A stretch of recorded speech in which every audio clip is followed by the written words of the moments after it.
আমার ভাইরা, নবীজির আম্মা নাম কি? নবীজির আম্মার নাম আমিনা। আমিনা বলেছেন, আব্দুল্লাহর সঙ্গে আমাদের যেদিন বিবাহ হলো, 3 দিন পর আমাদের বাসর সজ্জা হয়েছিল। 3 দিন পরে বাসর সজ্জা হলো। 3 মাস পর একদিন পূর্ণিমার চাঁদের রাত্রে আমি স্বামীকে বললাম, ওগো স্বামী, বাহিরে আলো ঝলঝল করছে,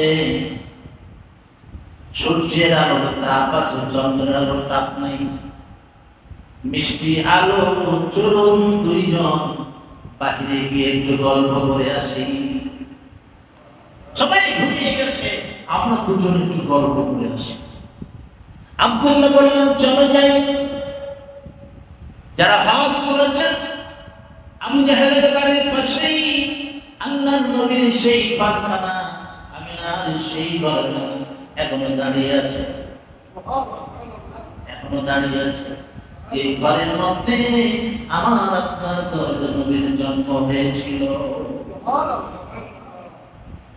ওখান থেকে সামনে আসলেন, সামনে একটা পাহাড়, এই পাহাড়ের উপর বর্তমান সৌদি বাদশার একটা বাড়ি আছে।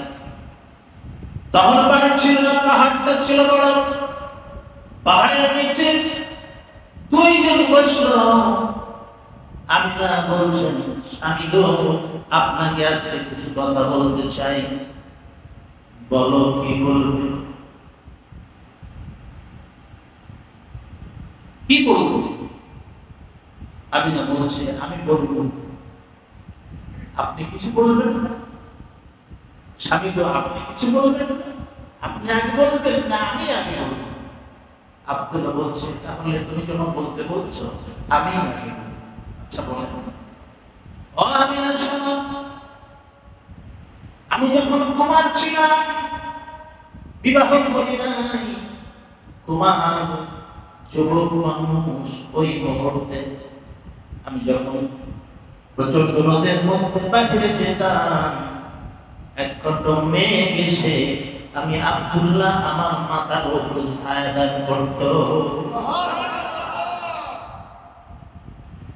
আমি উত্তপ্ত রোদের উপরে হাঁটতে আমার পায়ে জুতা লাগে নাই, স্যান্ডেল লাগে নাই। আমি যখন হাঁটতে ছিলাম, যখন হাঁটতে যেতাম, পায়ের নিচের গরম বালুগুলো সঙ্গে সঙ্গে ঠান্ডা হয়ে যেত।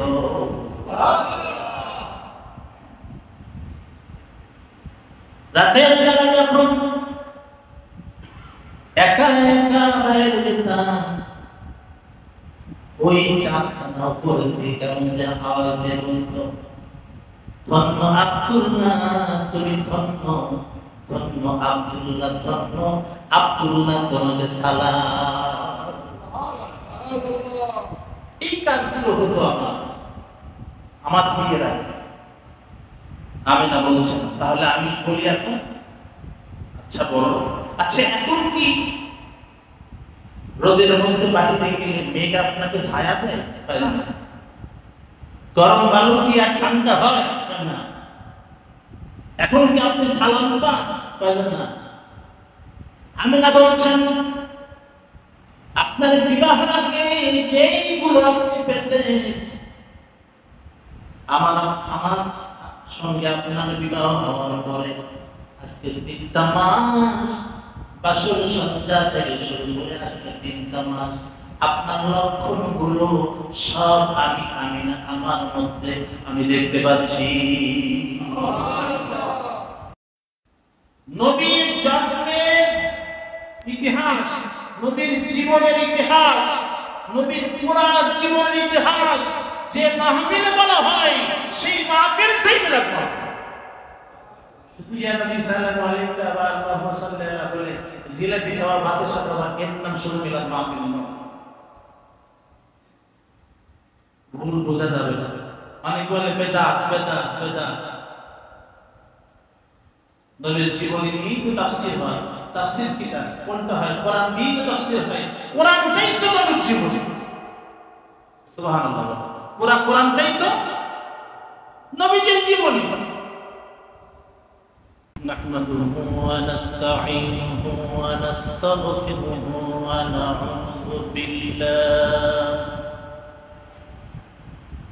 ونعوذ بالله من شرور أنفسنا ومن سيئات أعمالنا. من يهده الله فلا مضل له ومن يضلله فلا هادي له. ونشهد أن لا إله إلا الله وحده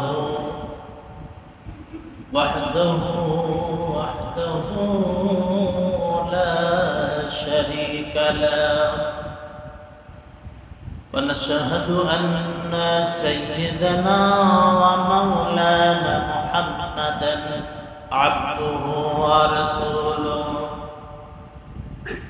الذي أرسله بالحق بشيرا ونذيرا وداعيا إلى الله بإذنه وسراجا منيرا. فقد قال الله تعالى في كلامه المجيد والفرقان الحميد: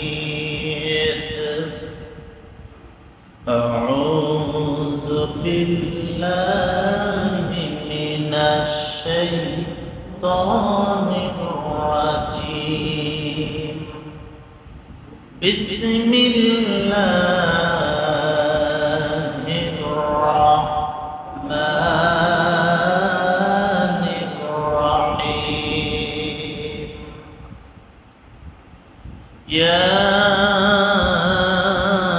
أيها الذين آمنوا اتقوا الله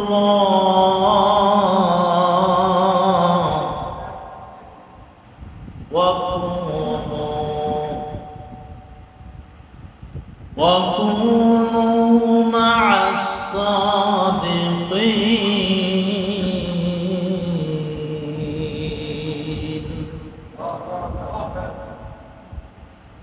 فقال أيضا: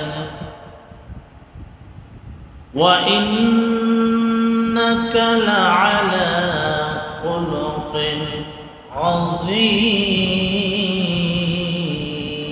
عظيم. وقال أيضا: لقد كان لكم في رسول الله أسوة حسنة. صدق الله العظيم. وقال سبحانه وتعالى في شان حبيبي: إن الله وملائكته يصلون على النبي يا أيها الذين آمنوا صلوا عليه وسلموا تسليما. اللهم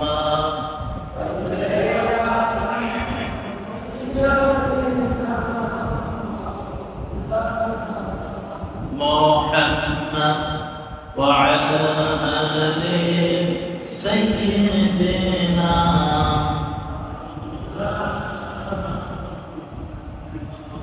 بلغ العلا بكماله كشف الدجى بجماله سدت جميع خصاله. صلوا عليه وعليه আলহামদুলিল্লাহ আলহামদুলিল্লাহ রাব্বিল আলামিন والصلاة والسلام على سيد المرسلين وعلى آله وأصحابه أجمعين শুকরিয়া আদায় করছি আল্লাহ সুবহানাহু ওয়া তাআলার শাহী দরবারে, যিনি আমাদেরকে পবিত্র রবিউল আউয়াল মাসে, বিশ্বনবীর আগমনের এই মাসে, বিশ্বনবীর ওয়াফাত হওয়ার এই মাসে, আজকের এই পবিত্র জুম্মা মুবারক আমাদেরকে মসজিদের মেহমান করলেন, বাইতুল্লাহর মেহমান করলেন। আল্লাহ পাক সুবহানাহু ওয়া তাআলার শাহী দরবারে আমরা শ্রদ্ধাপূর্ণ কণ্ঠে হৃদয়ের সবটুকু আবেগ উজাড় করে শুকরিয়া আদায় করি। সকলে পড়ি আলহামদুলিল্লাহ। দরুদ ও সালাম পেশ করছি সকল নবী রাসূলদের প্রতি, খাস করে আব্দুল্লাহ এতিম পুত্র, আমিনার আঁচলের নিধি, মক্কার মরুদুলাল, মদিনার মুকুটহীন বাদশা, সর্বকালের সর্বযুগের সর্বশ্রেষ্ঠ মহামানব, শাফাআতের একমাত্র কান্ডারি, যার চরিত্রের সার্টিফিকেট আল্লাহ নিজেই দিয়েছেন, যিনি জগতের জন্য রাহমাত স্বরূপ, তিনি হলেন আমাদের প্রিয় নবী মুহাম্মদুর রাসূলুল্লাহ সাল্লাল্লাহু আলাইহি ওয়াসাল্লাম। সম্মানিত উপস্থিতি, আপনারা কেমন আছেন? আল্লাহ রাখার মালিককে সব সময় শুকরিয়া আদায় হবে কার? আমি আপনাদের সামনে সূরা আত-তাওবা 119 নম্বর আয়াত তেলাওয়াত করেছি। অতঃপর অন্য একটি সূরার একটি আংশিক আয়াত তেলাওয়াত করেছি, আরেকটি সূরার আংশিক আয়াত তেলাওয়াত করেছি। আমার আল্লাহ যদি আমাকে তৌফিক দেন, স্বল্প সময়ের মধ্যে কোরআন দিয়ে কিছু কথা বলার ইচ্ছা পোষণ করেছি, বাদ বাকি আল্লাহর ইচ্ছা। আমা তাওফীক ইল্লা বিল্লাহ, আলাইহি তাওয়াক্কালতু ওয়া ইলাইহি উনীব। আমি যে আয়াত তেলাওয়াত করেছি, প্রথমে আয়াতের অনুবাদ আমি আপনাদের সামনে বলছি। সূরা আত-তাওবা 119 নম্বর আয়াত, আল্লাহ পাক বলছেন, ইয়া আইয়ুহাল্লাযীনা আমানু তাকুল্লাহ, হে ঈমানদারগণ তোমরা এক আল্লাহকে ভয় করো। কাকে ভয় করতে বলেছেন? আল্লাহকে। আল্লাহকে ভয় করো। ওয়া কুনু মা'আস সাদিকিন, আর সত্যবাদীদের সাথে থাকো। তাদের সাথে মুসলমান মুমিনের মিথ্যাবাদীদের সম্পর্কে সম্পর্ক থাকতে পারে না। আল্লাহ নিজেই বলছেন, হে ঈমানদার, যারা ঈমানদার তাদের দেখে বলছেন। আর ঈমানদাররাই তো জান্নাতে যাবে নাকি? মুনাফিক জান্নাতে যাবে না, কাফের জান্নাতে যাবে না, বেঈমান জান্নাতে যাবে না। এইজন্য আল্লাহ ঈমানদারদের দেখে বলছেন, ইয়া ইয়া হরফে নিদা, আহ্বান করে আল্লাহ বলছেন, ইয়া আইয়ুহাল্লাযীনা আমানু, হে ঈমানদারগণ, ইত্তাকুল্লাহ, আল্লাহকে ভয় করো। কাকে ভয় করতে হবে? দুনিয়ার কোন মানুষকে ভয় করে কোনো লাভ নেই। লাভ আছে? এই মানুষ কবরে গিয়ে উপকার করতে পারবে? হাসরের ময়দানে উপকার করতে পারবে? যিনি উপকার করবেন তাকে ভয় করতে হবে। সুবহানাল্লাহ। তিনি কে? তিনি হলেন আমাদের আল্লাহ। তিনি বলছেন, ওয়াকুনু মা'আস সাদিকিন, আর দুনিয়ায় যখন চলাফেরা করবে, উঠা বসা করবে, লেনদেন করবে, সহবত থাকবে, তখন সত্যবাদীদের সঙ্গে হবে। সুবহানাল্লাহ। তাদের সঙ্গে আমরা সত্যবাদীদের সঙ্গে থাকতে রাজি তো? আল্লাহ পাক কবুল করেন। আরেকটা আয়াতের অংশ বিশেষ তেলাওয়াত করেছি, ওয়া ইন্নাকা লাআলা খুলুকিন আযীম। আল্লাহ পাক বলছেন, হে নবী, নিশ্চয়ই আপনি মহান চরিত্রের অধিকারী। সুবহানাল্লাহ বলেন। কে? নবীজি। কে? নবীর চরিত্রের সার্টিফিকেট যেমন আল্লাহ দিয়েছেন, নবীর চরিত্রের সার্টিফিকেট মক্কার কাফেররাও দিয়েছে।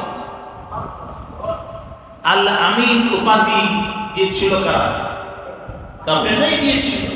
as-সাদিক সত্যবাদী, এটা কাফেররাই দিয়েছিল।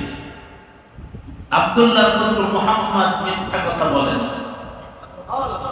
এটা কাফেররাই বলেছে। সুবহানাল্লাহ বলেন। কিন্তু পরিতাপের বিষয়, কিছু মানুষ বর্তমানে সেই নবীকে নিয়ে ব্যঙ্গ করে, নবীকে নিয়ে একথা সে কথা বলে বেড়ায়। এরা হতভাগা। এরা কি? হতভাগা। আমরা হতভাগাদের দলে থাকতে চাই না। যেটা জান্নাতি, যেই পথে গেলে জান্নাতে যাওয়া যাবে, আমরা সেই পথে যেতে চাই। এগুলো ঠিক। এটা রবিউল আউয়াল মাস, এই জন্য আয়াতটি আমি সেভাবে বেছে নিয়েছি। নবীর চরিত্রের সার্টিফিকেট দিয়েছেন আল্লাহ। সুবহানাল্লাহ। আর সত্যবাদীদের সঙ্গে থাকতে বলেছেন আল্লাহ। ওয়া মা আরসালনাকা ইল্লা রাহমাতাল লিল আলামিন। এ নবী, আপনাকে আমি পাঠাই নাই, তবে পাঠিয়েছি এজন্য জগতের মধ্যে রহমত ছড়াচ্ছে। নবীজি কি রহমত ছড়াচ্ছে? শুধু দুনিয়াই না, কিয়ামতের দিনেও নবী রাহমাতুল লিল আলামিন। সুবহানাল্লাহ। আম্মা জান আয়েশা সিদ্দিকা বলেছেন, ইয়া রাসূলুল্লাহ, ইয়া হাবিবাল্লাহ, হুজুর, কিয়ামতের দিন আপনাকে কোথায় পাওয়া যাবে?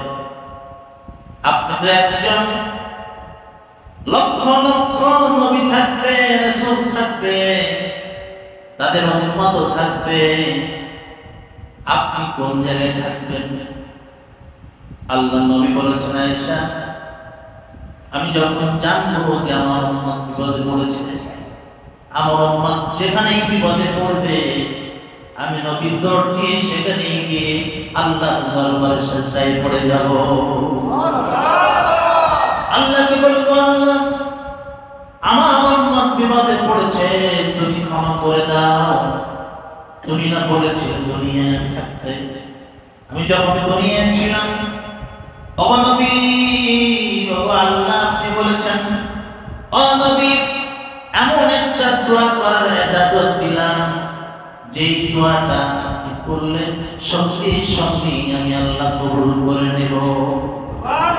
প্রত্যেক নবীর জন্য একটা দোয়া খাস করে দিয়েছিলাম, আপনি করেন। নবীজি বলেছেন, আল্লাহ, আমি দোয়াটা দুনিয়ায় করব না, আমি এই দোয়াটা করব কিয়ামতের দিন। যখন আমার উম্মত বিপদে পড়ে যাবে, আমার উম্মত যখন কোন জায়গায় ধরাশায়ী হয়ে যাবে, আমার উম্মত যদি মিজানের পাল্লায় তার নেকি যদি কমে যায়, পৌঁছাতে যদি আটকিয়ে যায়, জাহান্নামের যদি কিনারে চলে যায়, আমি নবী পাখির মতো দৌড় দিয়ে একবার যাব মিজানের পাল্লার কাছে, আরেকবার যাব পৌঁছাতে ঘাটে, আরেকবার যাব জাহান্নামের কিনারায়, ছোটাছুটি করব, দৌড়াদৌড়ি করব। আমি ফেরেশতাদের বলে দিয়েছি, ফেরেশতারা কিয়ামতের দিন আমার উম্মত যেখানেই বিপদে পড়বে, সঙ্গে সঙ্গে আমাকে যেন জানানো হয়, আমাকে যেন জানানো হয়। উম্মত বিপদে পড়লেই আমি নবী সেখানে। তাহলে সেই নবীর আনুগত্য করব না, কার আনুগত্য করব? সেই নবীর আদর্শ মানব না তো কার আদর্শ মানব? সেই নবীকে জানি, চিনে। আহা, আমার ভাইরা, নবীজির আম্মা নাম কি? নবীজির আম্মার নাম আমিনা। আমিনা বলেছেন, আব্দুল্লাহর সঙ্গে আমার যেদিন বিবাহ হলো, 3 দিন পর আমাদের বাসর সংস্কার হয়েছে। তিন দিন পরে বাসর সজ্জা হলো। 3 মাস পর একদিন পূর্ণিমার চাঁদের রাত্রে আমি স্বামীকে বললাম, ওগো স্বামী, বাহিরে আলো ঝলঝল করছে, সূর্যের আলোর তাপ আছে, চন্দ্রের আলোর তাপ নাই, মিষ্টি আলো, চলুন দুইজন বাহিরে গিয়ে একটু গল্প করে আসি। সবাই ঘুমিয়ে গেছে, আমরা দুজন একটু গল্প করে আসি। আব্দুল্লাহ বললেন, চলে যাই। যারা হজ করেছেন, আবু জাহেলের বাড়ির পাশেই আল্লাহর নবীর সেই পায়খানা, আমিনার সেই ঘর এখনো দাঁড়িয়ে আছে, এখনো দাঁড়িয়ে আছে। এই ঘরের মধ্যে আমার আপনার দরজা নবীর জন্ম হয়েছিল। ওখান থেকে সামনে আসলেন, সামনে একটা পাহাড়, এই পাহাড়ের উপর বর্তমান সৌদির বাদশার একটা বাড়ি আছে। তখন বাড়ি ছিল না, পাহাড়টা ছিল বড়। পাহাড়ের নিচে 2 জন বসল। আমি না বলছেন, স্বামী গো, আপনাকে আজকে কিছু কথা বলতে চাই। বলো, কি বলবে? কি বলবো? আমি না বলছি, আমি বলবো। আপনি কিছু বলবেন? স্বামী গো, আপনি কিছু বলবেন? আপনি আগে বলবেন না আমি আগে বলবো? আব্দুল্লাহ বলছে, তাহলে তুমি যখন বলতে বলছো আমি আগে। আচ্ছা বলেন। ও আমি শোনো, আমি যখন তোমার ছিলাম, বিবাহ করি নাই, তোমার যুবক মানুষ, ওই মুহূর্তে আমি যখন প্রচন্ড রোদের মধ্যে বাইরে যেতাম, এক খণ্ড মেঘ এসে আমি আব্দুল্লাহ আমার মাথার উপর ছায়া দান করত। আমি উত্তপ্ত রোদের উপরে হাঁটতে আমার পায়ে জুতা লাগে নাই, স্যান্ডেল লাগে নাই। আমি যখন হাঁটতে ছিলাম, যখন হাঁটতে যেতাম, পায়ের নিচের গরম বালুগুলো সঙ্গে সঙ্গে ঠান্ডা হয়ে যেত।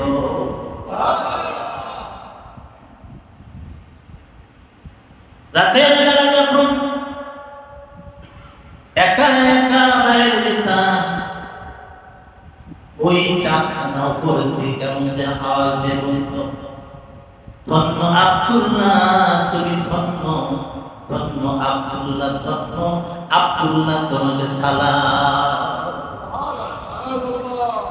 এই কাজগুলো হতো আমার বিয়েরা। আমি না বলছেন, তাহলে আমি বলি এখন। আচ্ছা বলো, আচ্ছা এখন কি রোদের মধ্যে বাহিরে গেলে মেঘ আপনাকে ছায়া দেয়? গরম বালু কি আর ঠান্ডা হয়? না। এখন কি আপনি সালাম পান? না। আমি না বলছেন, আপনার বিবাহের আগে যেইগুলো আপনি পেতেন, আমার সঙ্গে আপনার বিবাহ হওয়ার পরে আজকে 3টা মাস বাসর সজ্জা থেকে শুরু করে আজকে 3টা মাস আপনার লক্ষণগুলো সব আমি না আমার মধ্যে আমি দেখতে পাচ্ছি। আমার মধ্যে আমি দেখতে পাচ্ছি। আমি না বাহিরে গেলে মেঘ আমাকে ছায়া দেয়।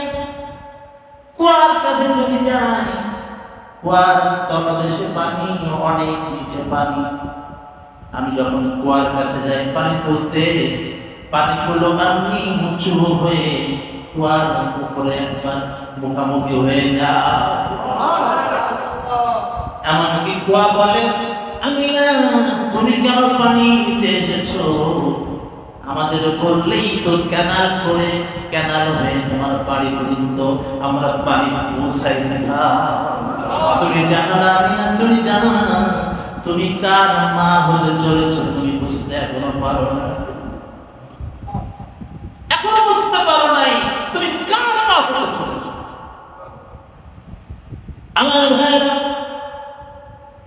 বিশ্বনবী যখন মায়ের পেটে ৬-৭ মাস আব্দুল্লাহ দুনিয়া থেকে বিদায় হয়ে গেলেন। আব্দুল্লাহ বিদায় হয়ে যাওয়ার পর মক্কার লোকগুলোর মধ্যে সমালোচনা শুরু হয়ে গেল। আমিনার ঘর থেকে সুগন্ধি বের হয়, চারিদিকে সুগন্ধি ছড়িয়ে যায়। কে সুগন্ধি দেয় আমিনাকে? স্বামী নাই, সুগন্ধি দেয় কে? চলো আমরা আব্দুল মুত্তালিবের কাছে গিয়ে বলি। আব্দুল মুত্তালিব কুরাইশ সর্দার, খানায়ে কাবার মতওয়াল্লি, তার কাছে গিয়ে বলে, আপনার পুত্রবধূ আমিনা সুগন্ধি মেখে বাইরে যায়, অথবা ঘরের মধ্যে সুগন্ধি মাখে, আর ওই সুগন্ধিটা বাতাসে ধাক্কা লেগে পুরা মক্কা নগরীতে ছড়িয়ে যায়। কে দেয় সুগন্ধি? আব্দুল মুত্তালিব মনটা খারাপ করে বাড়িতে গিয়ে বলছেন, স্ত্রী দুটি কথা বলতে চাই। কি কথা বলবে বলো? আমি তো আর বাইরে যেতে পারি না। মানুষ বলে আমার পুত্রবধূ আমিনা নাকি সুগন্ধি মেখে বাইরে যায়। সুগন্ধি দেয় কে? তুমি কি জানো স্ত্রী? আব্দুল মুত্তালিবের স্ত্রী বলে, স্বামী বলবো বলবো বলা হয় নাই। আজকে যখন আপনি বললেন, প্রশ্ন করলেন, তাহলে আমি বলি। আমিনা যখন গোসলখানায় ঢোকে, মাথায় যখন পানি দেয়, পানি গড়িয়ে যখন পড়ে, আমিনার গোসলের পুরা পানিটা সুগন্ধময় হয়ে যায়। পুরা পানি সুগন্ধি হয়ে যায়।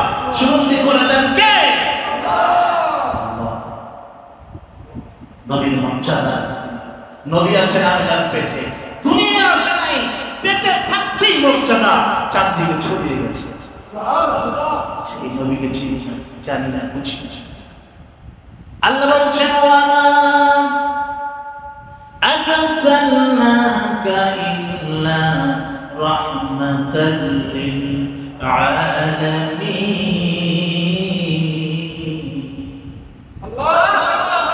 নবী গো, আমি আপনাকে রাহমাতুল লিল আলামিন করে দুনিয়ায় পাঠিয়েছি। পুরা জগতের মধ্যে আপনি রহমত ছড়িয়েছেন। শুধু মানুষের জন্য, শুধু মানুষের রহমত না, পশু পাখি কীট পতঙ্গ তরুলতা গাছপালা জলে স্থলে যত প্রাণী আছে সমস্ত প্রাণীর জন্য আপনি রহমত। সেই নবীর উম্মত হতে পেরে খুশি না বেজা? আওয়াজ দিয়ে বলেন খুশি না বেজা? আলহামদুলিল্লাহ। আমার ভাইরা, আবু তালেব বলেছেন, নবীজি যখন নবুয়ত প্রাপ্তি হয়েছে, আবু তালেব একদিন দেখে বলছে, ভাতিজা কাছে আসো তো। চাচা কি বলবো? আবু তালেব বলতেছে, ভাতিজা তুমি তো জানো না, তুমি যখন জন্ম নিয়েছিলে তোমার মায়ের পেট থেকে তোমার গায়ে কোনো ময়লা ছিল না। অন্যান্য মায়েদের পেট থেকে বাচ্চা আসলে বাচ্চার গায়ে ময়লা থাকে, রক্ত লেগে থাকে না? আমাদের সন্তান যখন জন্ম নিয়েছে, আমরা যখন জন্ম নিয়েছি, হয়তো বা আমাদের গায়ে ময়লা ছিল, গায়ে রক্ত লেগেছিল, কিন্তু বিশ্বনবী তার চাচা বলতেছে, মুহাম্মদ সাল্লাল্লাহু আলাইহি ওয়াসাল্লাম, তুমি যখন দুনিয়ায় এসেছিলে তোমার গায়ে কোনো ময়লা ছিল না। মনে হচ্ছিল কে যেন তোমাকে গোসল করে মাত্র দুনিয়ায় পাঠিয়ে দিয়েছে। তোমাকে গোসল করে পাঠিয়ে দিয়েছে, গোসল করার অবস্থা। বাতিজার শুনবেন, অন্যান্য বাচ্চাদের নাভির সঙ্গে একটা নাড়ি থাকে, নাড়ির মাথায় একটা ফুল থাকে, নাকি বলি ফুল,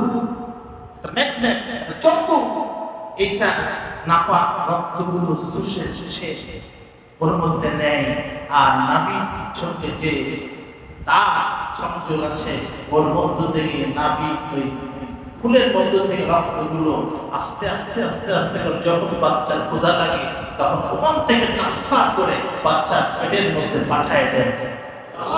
যখন তোমার কেউ ছিল না তখন ছিলাম আমি, এখন তোমার সব হয়েছে, বড় হয়েছি আমি। তোমার কেউ ছিল না মায়ের পেটে যখন তুমি ছিলে, পৃথিবীর কেউ খাদ্য পাঠায় নাই, কেউ দেখে নাই, কেউ চিকিৎসা করে নাই, আমি আল্লাহ দিয়েছি, তোর খাদ্য আমি পাঠিয়েছি। আমার গতকাল রাত্রে পড়তেছিলাম একটা তথ্য, সূরা তথ্য পড়তেছিলাম।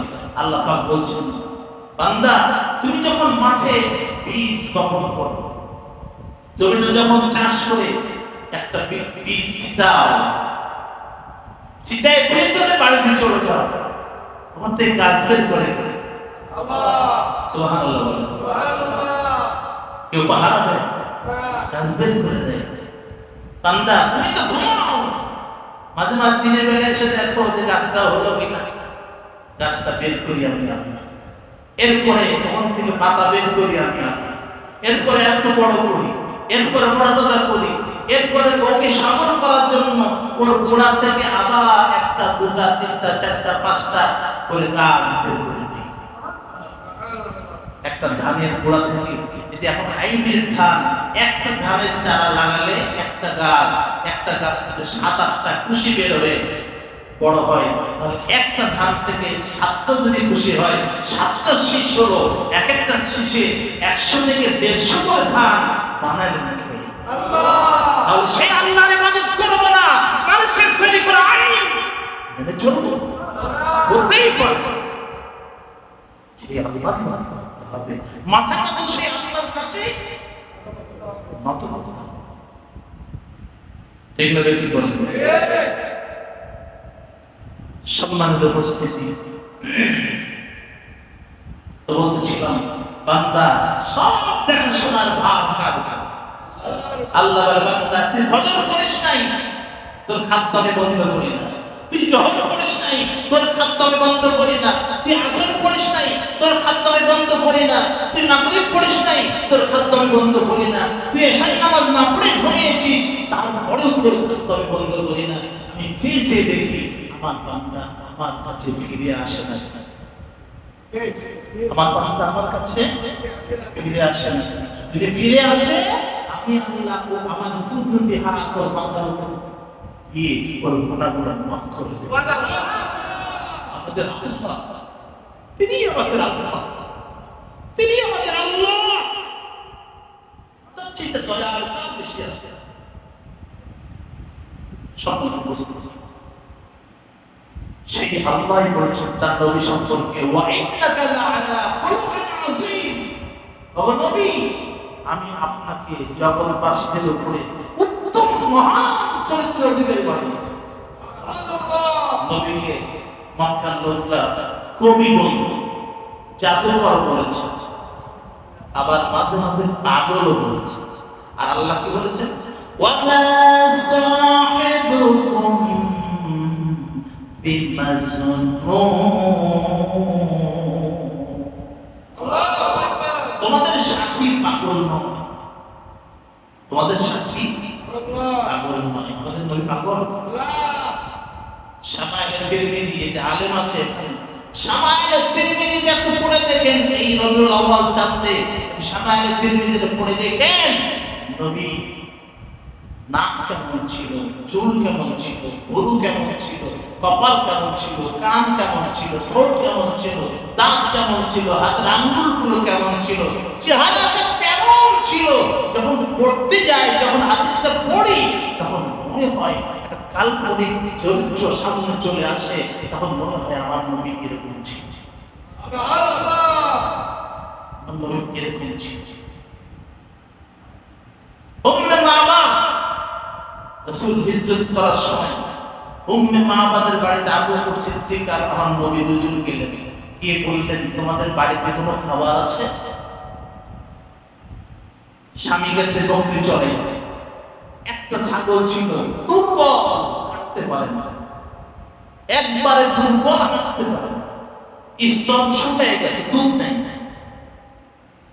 আবু বকর বললেন, খাবার দেবে? আমরা দুজন তৃষ্ণার্ত, ক্ষুধার্ত। আমার সাথে তো দুধওয়ালা ছাগলগুলো সব মাঠে নিয়ে গেছে,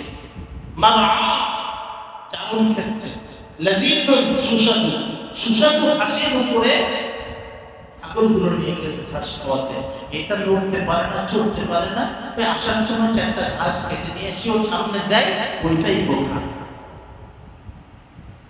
আমার রাসূল সামনে গিয়ে ছাগলটার দিকে তাকাইলেন, সুবহানাল্লাহ। রাহমাতুল লিল আলামিন কাকে বলে দেখেন? রহমতের দৃষ্টি দিয়ে তাকালেন কার দিকে? কার দিকে? ছাগলের দিকে। এবার চোখের পাওয়ার আছে কি নাই? চোখের পাওয়ার আছে কি নাই? তাও নবুয়তি চোখ দিয়ে দেখেছে। নবুয়তি চোখ দিয়ে দেখার সাথে সাথে ছাগল মোচড় মারে উঠে দাঁড়িয়ে আছে। মনে হচ্ছে গায়ে নতুন পাওয়ার এসে গেছে, নতুন শক্তি এসে গেছে। সুবহানাল্লাহ।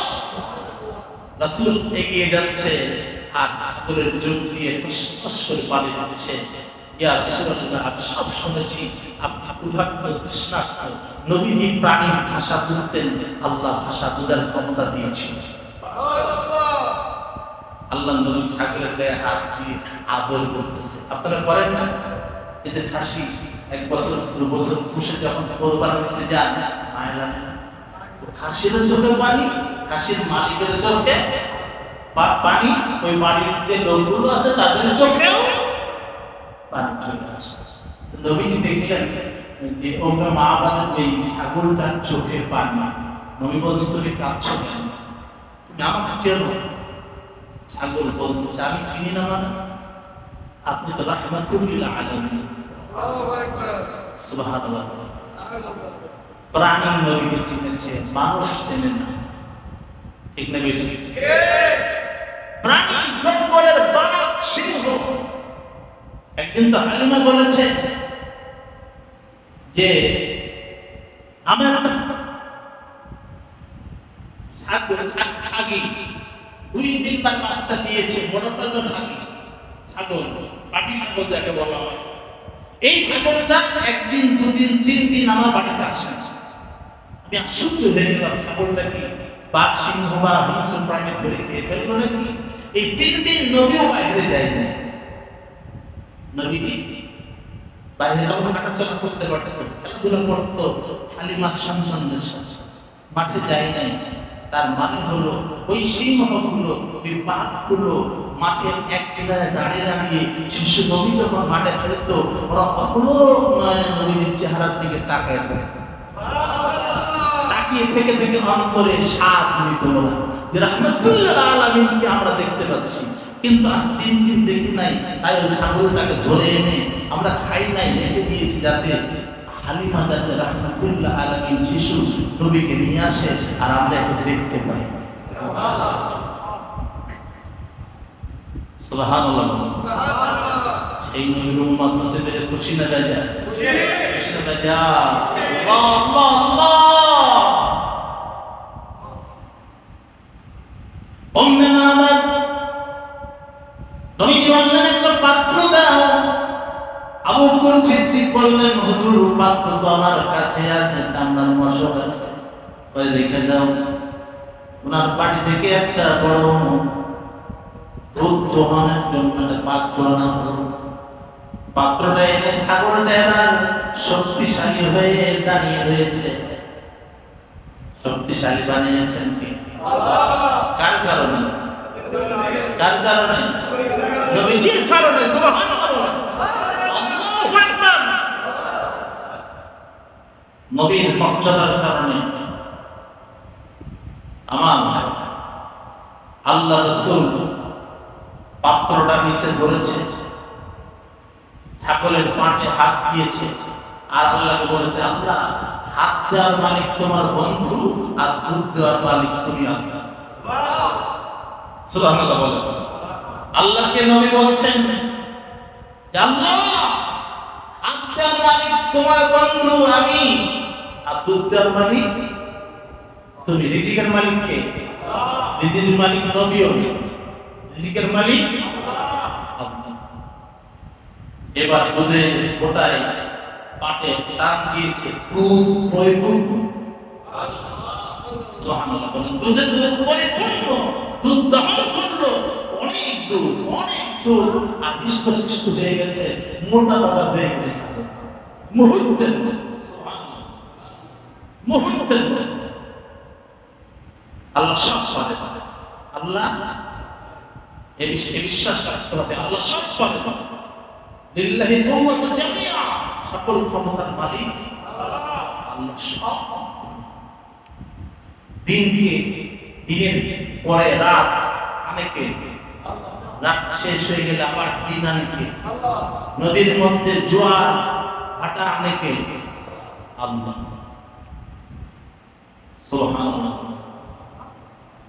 আমার ভাইরা দুধ পান করলেন আমার নবীজি, আবু বকর দুধ পান করলেন, অনেকগুলো দুধ, বলল রেখে দাও, তোমার স্বামী আসতেছে। নবীজি আবু বকর চলে গেলেন। কিছুক্ষণ পরে উম্মে মা'বাদের স্বামী আসলো, এসে বলছে, কি ব্যাপার, আমার বাড়ির আঙিনা সুগন্ধিতে ভরে গেছে, আমার বাড়ির আঙিনা সুগন্ধিতে ভরে গেছে, তুমি কি সুগন্ধি রেখেছো? বলেন না। এত সুগন্ধি কেন? আমার নবী যে রাস্তা দিয়ে যেতেন সে রাস্তায় সুগন্ধি।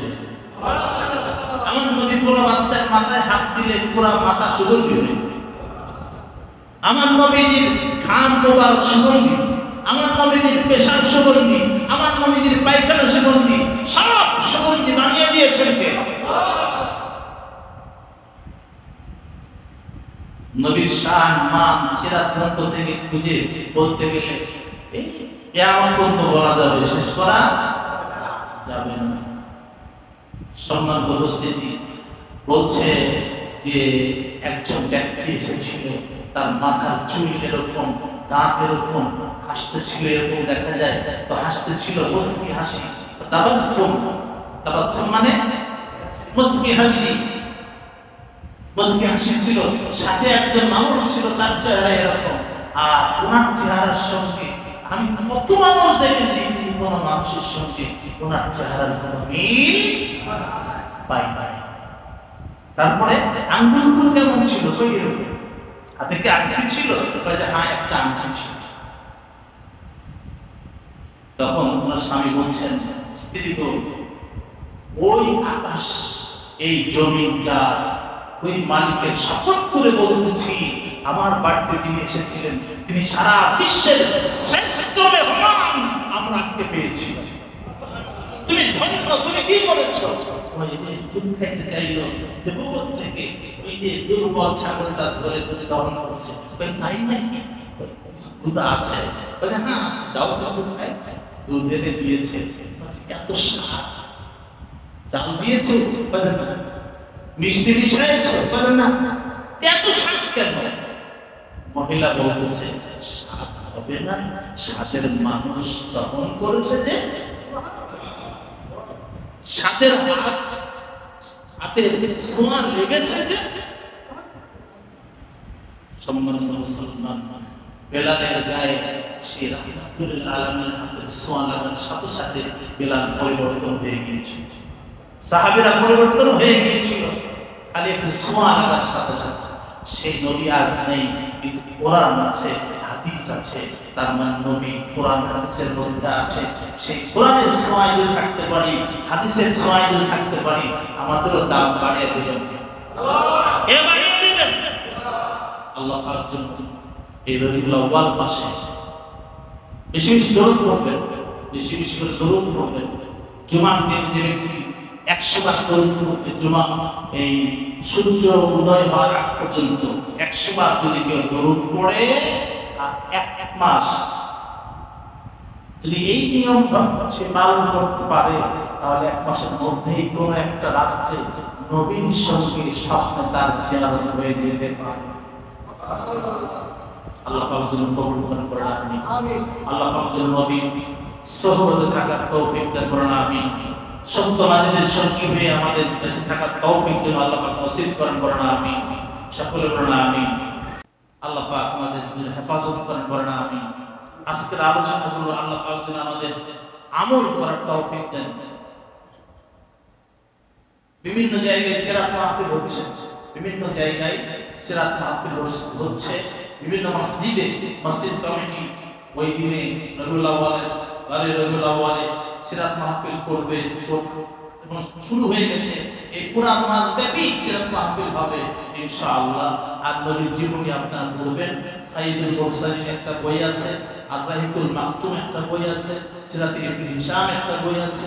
হ্যাঁ, এরকম বিভিন্ন সিরাত গ্রন্থ আছে, এগুলো পড়বেন, নবী সম্পর্কে জানবেন বেশি। আল্লাহ পাক আমাদের কবুল করেন, আমিন। সুবহানাকাল্লাহুম্মা ওয়া বিহামদিকা আশহাদু আন লা ইলাহা ইল্লা আনতা আস্তাগফিরুকা ওয়া আতুবু ইলাইকা। আসসালামু আলাইকুম ওয়া রাহমাতুল্লাহি ওয়া বারাকাতুহু।